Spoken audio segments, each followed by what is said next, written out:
morning, I want to start by seeing what God's been saying to you this week. We have seen some amazing things.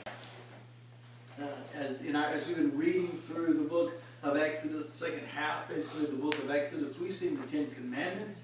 We have seen two separate, long and very detailed blueprints for the tabernacle that was the place where God dwelt with the Israelites while they were in the wilderness. We've seen a golden calf. I mean, it's just all kinds of stuff been packed just in this week's readings. So I wanted to see what God may have been showing to you. We've been already talking over our breakfast for those of you who were here, but what's God been saying to you this week? It really stood out.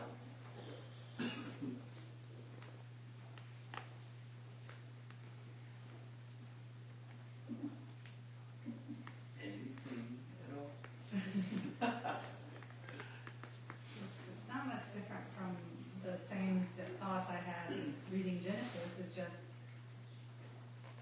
how, we sometimes get this idea that people in the Bible stories are these wonderful, magical, amazing, sinless people, and that becomes more and more evident that that's not true.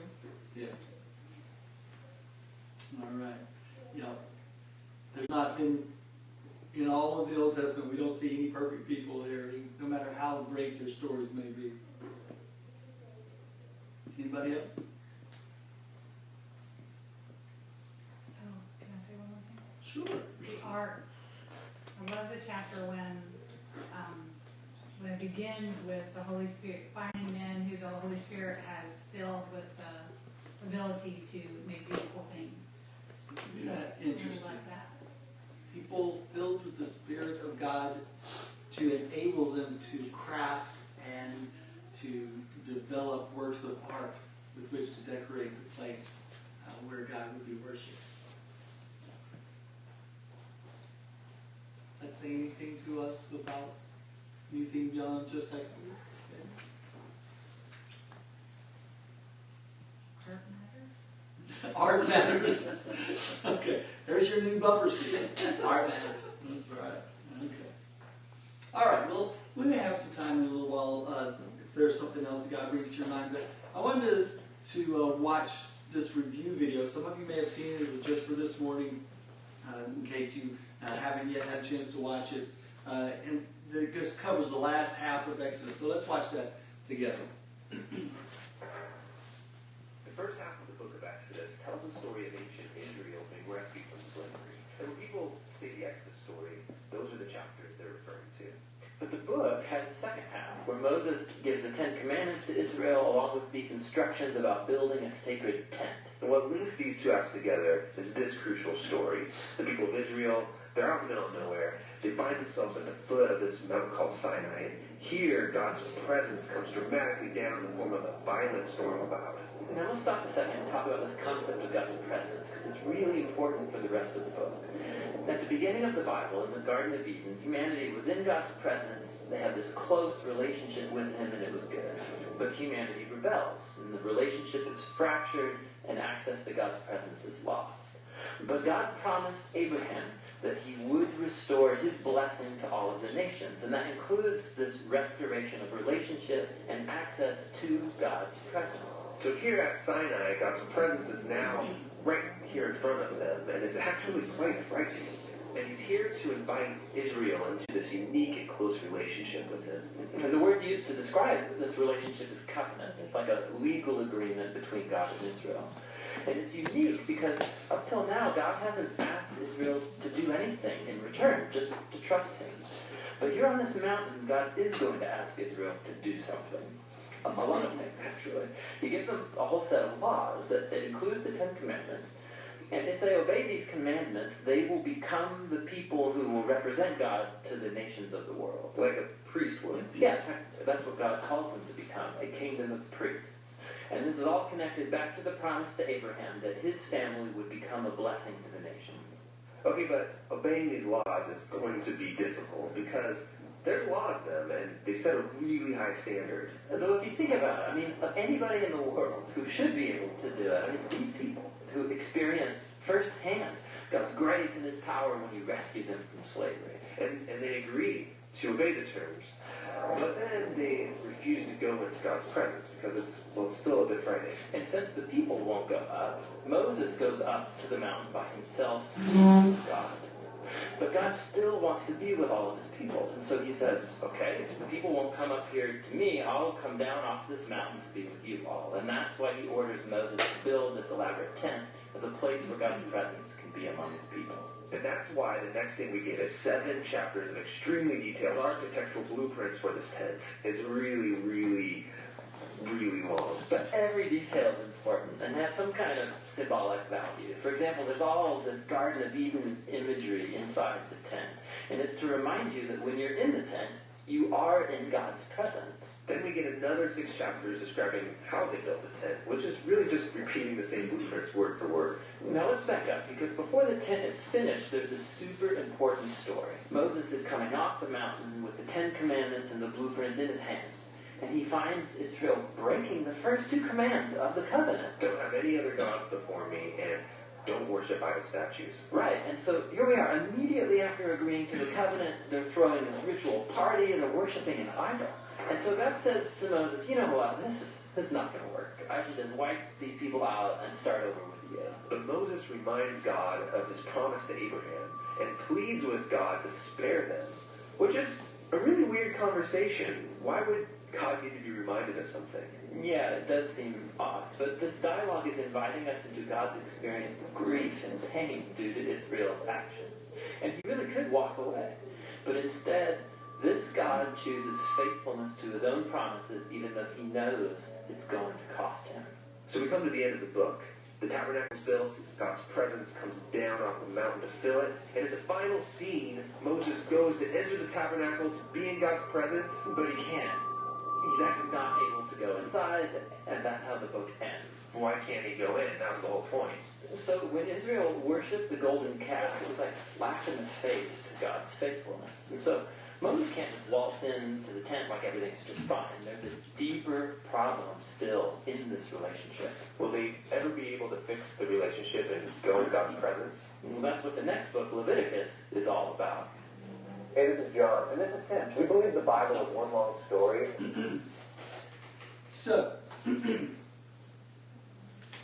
I wanted to share with you this brief story. When I was a junior in high school, at the end of that year, I decided that for my senior year I was going to transfer schools. I've been in public schools in high school, and a couple of things. Number one, a lot of my very best friends went to this private school, and number two, I realized that I was not, that playing basketball in public school was not going to help me in my dream of a major college basketball career, because I just wasn't that good. So I said, okay, I'm going to go and play over here, be with all my friends, and hopefully be able to maybe get a little small Christian college scholarship and go play there. And the problem was there was a rule that said if you transferred schools, you had to sit out a year.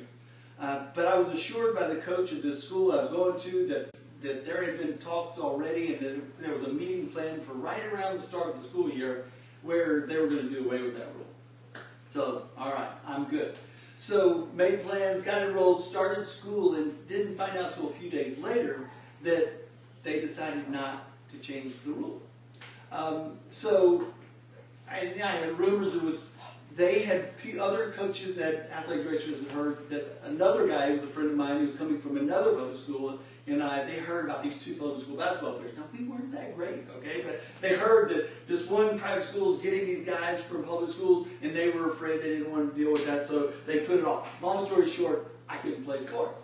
So during the fall season, I had some of my best friends were a part of the drum corps in the band. And I said, you ought to play with us in the band. So I became a part of the marching band. And what I found was there's lots of details when you're in a marching band. Because not only do you have to be able to play an instrument, but you have to be able to march in time, march in line, keep proper distances. You have to go to these certain spots at certain places in the song.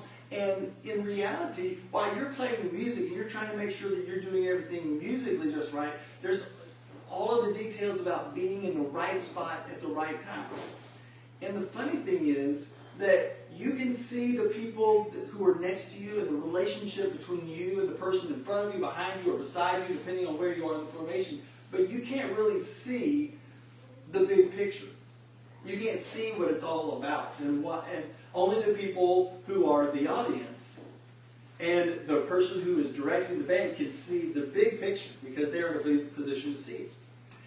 I was reminded that this week as we were reading through the last half of Exodus, and we see all of these very specific details about not just the Ten Commandments, but other laws that went along with that. And we're going to see more of that in Leviticus. I mean, lots of details. But then also, as was mentioned in the video, twice we see 7 chapters basically of line by line, all of these different things that had to be manufactured and put together to build the tabernacle. This very elaborate tent structure that was going to be a place of meeting with God. And I mean, they talk about the height and the length and what it was made of and the things were covered with, whether it was bronze or silver or gold, all of these details. And it's so easy, even for me, to get bogged down in the details. Anybody else have some issues where your mind wandered as you were reading about, okay, we're going to make it this many cubits long, and we're going to make poles that go through the rings, and we're going to have things that connect the curtains together. I mean, there's a lot of details. It's easy to miss out on the big picture. And I think, to me, at least one of the things about the big picture that really jumped out at me that I wanted to share with is what we sang about a little while ago, and it was referenced here in the video we watched. And that is this ongoing, interesting combination and conflict kind of thing of the presence of God in God's people.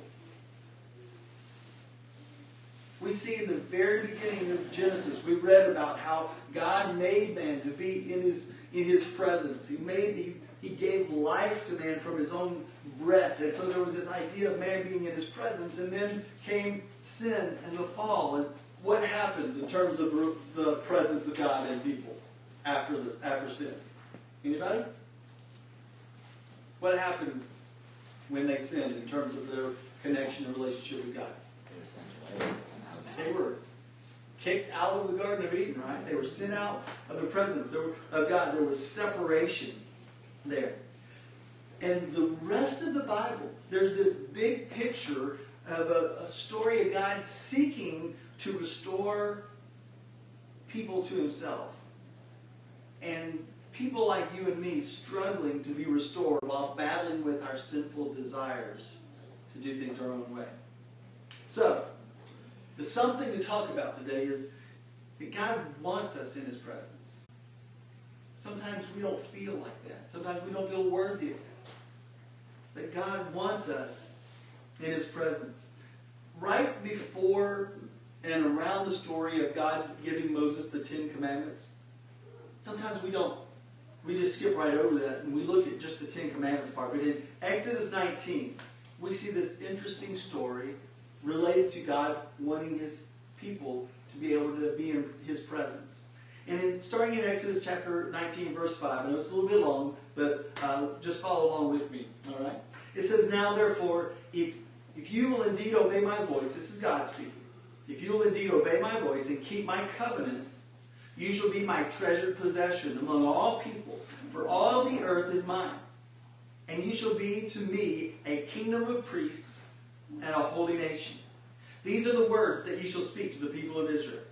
So Moses came and called the elders of the people and set before them all these words that the Lord had commanded him. All the people answered together and said, "All that the Lord has spoken, we will do." So they're like, yes, we're in. And Moses reported the words of the people to the Lord. And the Lord said to Moses, "Behold, I am coming to you in a thick cloud, that the people may hear when I speak with you, and may also believe you forever." And when Moses told the words of the people to the Lord said to Moses, "Go to the people and consecrate them today and tomorrow, and let them wash their garments and be ready for the third day. For on the third day the Lord will come down on Mount Sinai in the sight of all the people. So, we see here God's establishing a covenant with them. And he says, I want to have this special relationship with you. Well, what were the results going to be of the covenant? What did God say if the covenant relationship would make them as this group of people that we call Israel? The kingdom of priests. Kingdom of priests? What else did it say there in those verses we just read? Holy. That holy is a word in terms of the specific definition of that which is set apart for a special purpose, for God's purpose. That's right. He called them a treasured possession. He said, you'll be a treasured possession. You'll be special. You'll be different and distinct from every other people group in the world. And you will be a kingdom of priests. And by priest, that means someone who represents God to people. So the point was that, their part was to trust and obey. When they agreed, the Lord, that they would do that, the Lord said that he was coming down where they could see him, where they could hear him, and experience what? The presence of God. Right? What did he say for them to do to prepare for his arrival? Consecrate themselves. To consecrate themselves. Anybody know what that means? Cleanse. To cleanse? Yeah. Get ready. To make ready. Make ready. All right. So what were they doing in terms of consecration? Cleaning themselves. They cleaned themselves. They washed their clothes. We don't know how long it had been since they'd done that or if that was a regular thing. But God says, get clean, wash your clothes. Tell the guys, stay away from the girls. This, everything completely, he wanted them to be clean. Now, what's the significance of that? It represented purity, even if it wasn't completely pure. Okay. Represented purity. And holiness, maybe. Getting rid of where they had been before. The dust and the dirt. Oh, that's a good point. Shaking off the dirt, washing off the dirt from their journey so far, their past. It represents just the washing of sin, the cleansing of sin. Surely that was at least symbolically a part of what was going on, yes. Anybody else? Anything significant to you about that? Okay, so the Lord comes down onto Mount Sinai. Read what it says happened here in chapter 20, verse 18. Now he spoke the 10 Commandments. Did you know God spoke for everybody to hear? That's what it seems. I used to think God just wrote it down on the tablets for Moses, but he came down and he started talking. And it says in verse 18 of chapter 20, though, after the 10 Commandments, he says, now when all the people saw the thunder and the flashes of lightning and the sound of the trumpet and the mountain smoking, the people were afraid and trembled, and they stood far off. And he said to Moses, you speak to us, and we will listen. But do not let God speak to us, lest we die. And Moses said to the people, do not fear, for God has come to test you, that the fear of him may be before you, that you may not sin.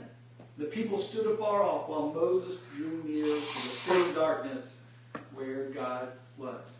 So what happened when God came down? They ran away. They got scared. They got scared. Justifiably so. Huh? Justifiably Justifiably so. They were afraid. Why were they afraid? Well, because his presence was so close and they're not pure. They were afraid they were going to die. Yeah, they were going to die. They were afraid they were going to die. But God wanted them to be afraid that they were going to die. Uh-huh. Yeah. That was intentional. Yeah, I mean, he even said that, right? Moses said it to him, don't fear, God has come to test you, that the fear of him may be before you, that for what purpose? You may not sin. You may not sin. So he told him before he came consecrate yourselves. A physical and evidently spiritual cleansing, so that they would be ready for the presence of God. Presence of God comes down. They're still so afraid they don't want to be in the presence of God. Now, as Keenan says, God wanted them to understand the fear of the Lord. But they were so afraid, they didn't even want God to talk to them. They said, let him talk to you, Moses, and then you tell us what he said. We don't want any part of it. Why? How many times have you and I called out and said, God, if you would just let me know, just speak to me clearly what it is you want me to know, what it is you want me to do. Why? They had the opportunity. Why do you think? Maybe they felt ashamed. Shame? Yeah. Fear, obviously. Mm-hmm.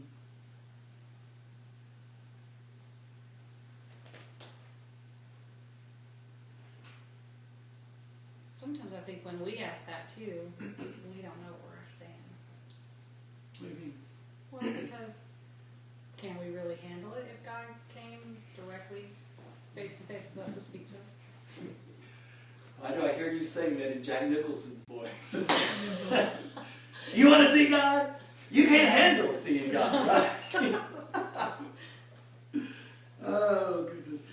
So, at this point, is it possible that most of the people here still see this mysterious God called the Lord, or we saw maybe Yahweh was maybe the way that they would have said it in their own language, that they see him as a rescuer and deliverer, but not someone with whom they can have a personal relationship, and that they are to obey in faith in every aspect of their lives.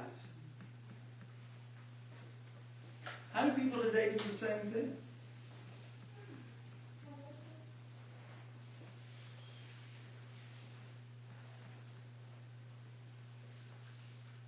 They look to God for help, but when they actually are, when there is guidance towards something they might not want to be doing, they ignore it or they stay away from it. Yeah. Been there, done that, right?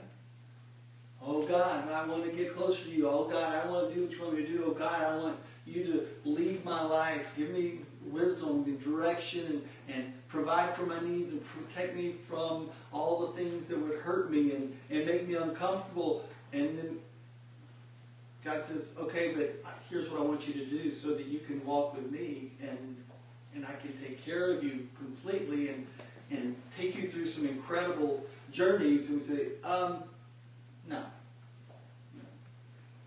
I want you to take care of me, but I don't want to have to do what you say. Get out of my comfort zone. I don't want to get out, exactly, Ingrid. I don't want to get out of my comfort zone. So, and then, so after they reject going into his presence, what did the people do next that showed that they hadn't completely bought into this idea of the Lord as the one and only God to be worshipped and obeyed? Remember? They moved farther away. Well, they moved farther away, and then Moses went up on the mountain, and what did they do while he was on the mountain? Well, they made an idol. Yeah. They looked out there. Gold. They made a statue of a calf out of gold to represent God or gods. They had seen all of this stuff. How did they do that? I mean, it just seems like they had this understanding, okay, here's this God, but they hadn't bought in completely. They hadn't completely trusted him. And so they wanted something that they were comfortable with. Back in Egypt, there were all the gods that they could see, all the idols, the statues of the pharaohs. There was the Nile River, there was the sun that they could still see. But they had all of these gods, and so they wanted something that they could identify with. They still hadn't realized who this God was that was leading them. And yet, God still wanted to be with them. The problem was that there's, just like in the Garden of Eden, their sin was still separating them from God. At one point, God even said that he wasn't going to go with them. He told them, okay, this is where I want you to go. He told Moses, I want you to take the people over there, but I'm not going with you because I'm just going to have to kill them if I do. Because they're just so bad. They just keep doing the same ridiculous stuff, rebelling against me. But he didn't. But there still remained this separation where he wanted to be with them, he wanted to be near them, but he wasn't all around them, and they weren't dwelling in his presence completely. So then we see a couple of different structures. First, there's this thing called the tent of meeting, and it was a tent that Moses set up way outside the camp of all the people, and he would go out there, and the presence of God would be with him there. The cloud that had been leading them by day would come and kind of just hang out right there on that tent, and everybody, when they saw Moses going out there, they would come out to the doors of their tents, and they would fall down on their faces and worship the Lord as best they knew how. And yet, they still saw his Moses God out there somewhere, right? And God still is keeping his distance because of their sinfulness, their faithlessness. And we see this dramatic account of Moses saying, God, look, if you're not going to go with us, then we're not going anywhere either. Because he said it's really only your presence that makes us distinct and different, that gives us any benefit or blessing over anybody else. Look what it says here in Exodus 33:15. And he said to him, Moses said to God, if your presence will not go with me, do not bring us up from here. For how shall it be known that I have found favor in your sight, I and your people? Is it not in your going with us, so that we are distinct, I and your people, from every other people on the face of the earth? And the Lord said to Moses, this very thing that you have spoken, I will do. For you have found favor in my sight, and I know you by name. What did Moses' words about God's presence show that led to him receiving the favor of God?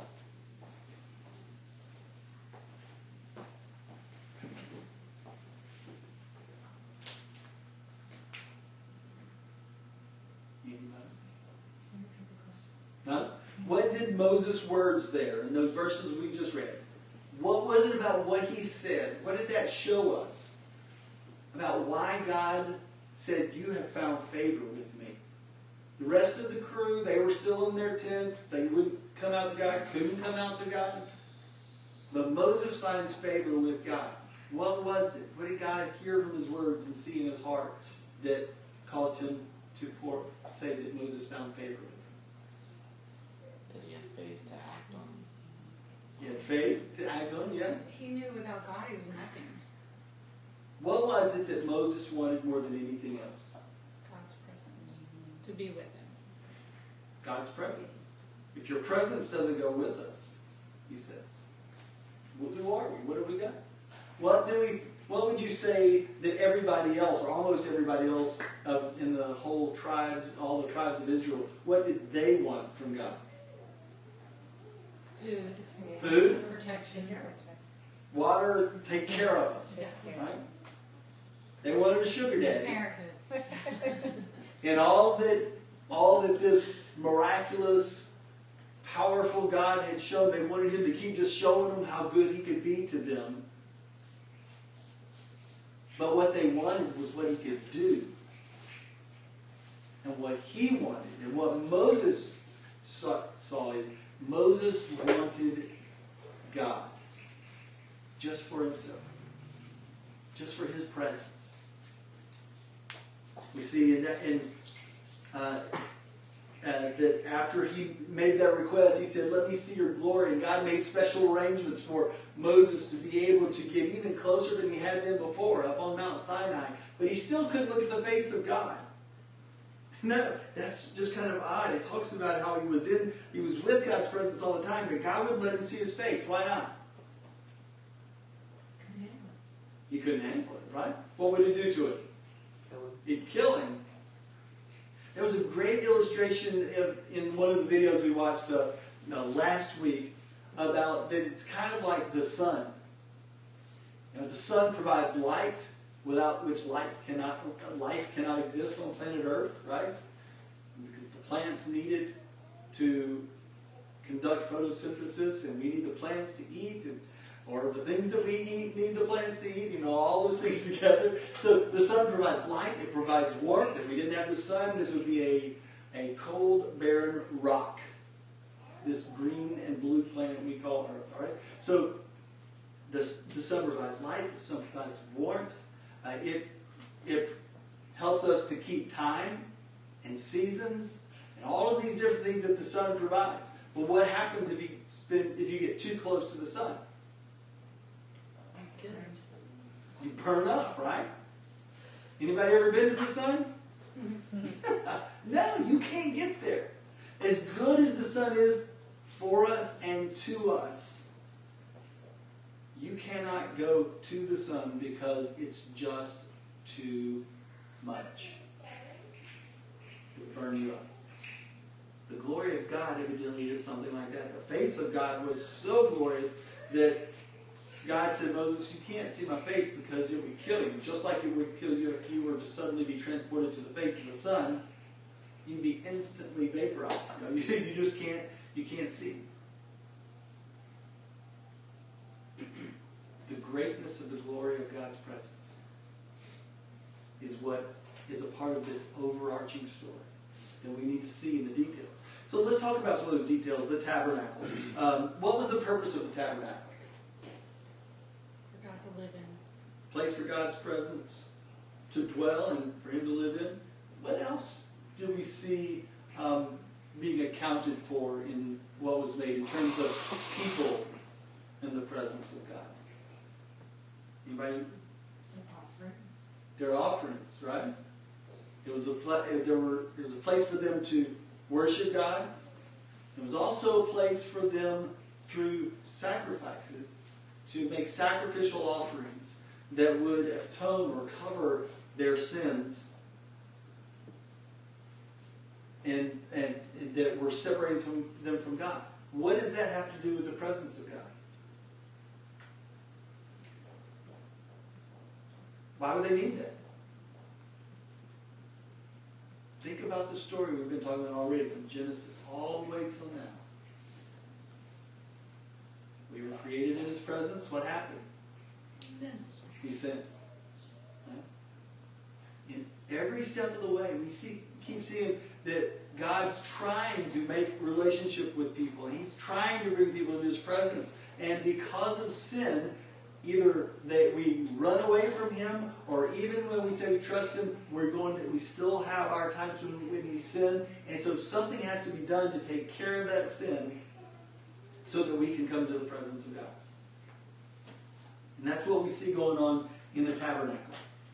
Everything about that intricate design that we saw twice in the last half of Exodus, every part of it, the design, the contents, all of it has a purpose. It's all for the glory of God. That His presence might be with them and that they might be able to experience God up close and personal. Because that's what God had wanted from the beginning. Now, do we have tabernacle? The word tabernacle means dwelling. Okay? Do we have a tabernacle tent? Or later on there was a temple, which was basically just a stationary representation of the same thing. Do we have a tabernacle or temple that we're supposed to go to today? Yes. Yeah, we do. Really? Yeah.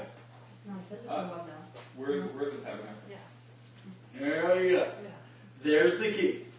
Look what it says. I want you to look at two New Testament verses, both in the Apostle Paul's letter to the people, the Christians in the city of Corinth, which was in Greece.